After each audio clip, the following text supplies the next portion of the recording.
Ana sing padha ora ki kaya aku seneng banget karo masakan terong. Wektu iki teronge arep tak tumis karo tahu. Loh, hey yuyu Kakang, piye kabare dino iki? Apa tesih apik-apik apa darah tinggi? Tapi sih semoga wae panjenengan padha sehat-sehat kabeh. Amin. Tanggale wis mulai pertengahan, dompete wis apik apa? Gek ngomplong ki. Nek aku ya wis mulai menipis, dadi wektune kita ngramban maneh. Jane ngramban apa njaluk tanggane to.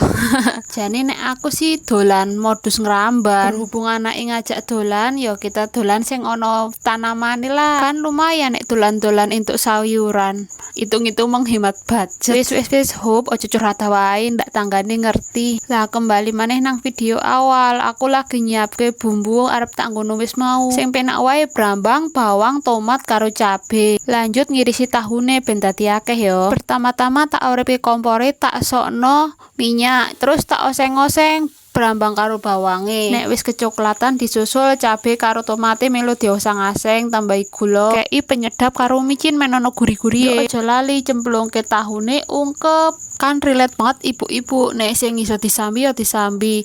Lah mau tahune wis diungkep, iki lanjut arep motongi teronge ben dadi cilik-cilik, yuk ngresep cepet mateng. Lah iki sing diomong idolane njaluk tanggane. Jane njaluke 3 biji. Tapi tak masake 1,5 wae, aja akeh-akeh soalnya sing seneng mung aku tok.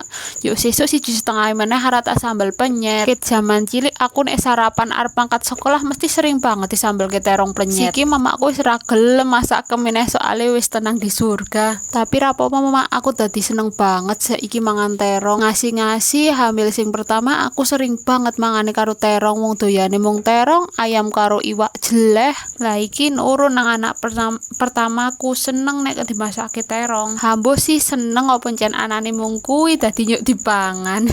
Iki piye jane sih wong ngiris terong 1,5 wae kok ya ora rampung-rampung. Ngasih kesel aku le ngomong. Tapi kok nek jare aku terong paling enak ya terong ungu, ada manis-manisnya gitu. Terongnya wis rampung lanjut dikumbah. Ayo kita buka ungkupan tahune karo dikolah kaleh ben sangseng-sangseng. Yuk dilanjut.